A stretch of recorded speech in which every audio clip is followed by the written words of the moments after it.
Cherry కృష్ణుడిలాగా భలే ready అయ్యావు cherry. పిన్ని ఈ రోజు కృష్ణాష్టమి కదా, నా కోసం ఏదో స్వీట్ చేయి పిన్ని. సరే చెర్రీ, నీకు మైసూర్ పాక్ ఇష్టం కదా, నీకోసం మైసూర్ పాక్ చేస్తాపా. థ్యాంక్ యూ పిన్ని. మైసూర్ పాక్ కి ముందుగా అయితే 2 గ్లాసులు నూనె కాసుకుందాం. నూనె అయితే కాగిపోయింది. నూనె అయితే పక్కన పెట్టుకొని ఇప్పుడు చక్కెర పాకం అయితే చేసేసుకుందాం. 2 గ్లాసుల చక్కెరకి 1 గ్లాసు నీళ్ళు అయితే పోసేద్దాం. 2 గ్లాసుల చక్కెర లైట్ పాకం అయితే పట్టుకోవాలి.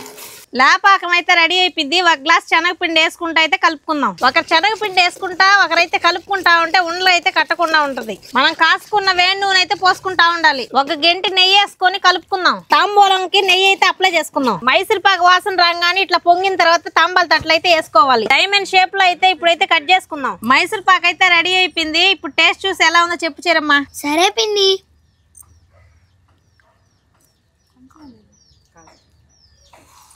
పిన్ని సూపర్ చేసావు పిన్ని. మీరు లైక్ చేసి సబ్స్క్రైబ్ చేయండి. మీ కుటుంబ సభ్యులందరికీ కృష్ణాష్టమి శుభాకాంక్షలు. ఎంజాయ్.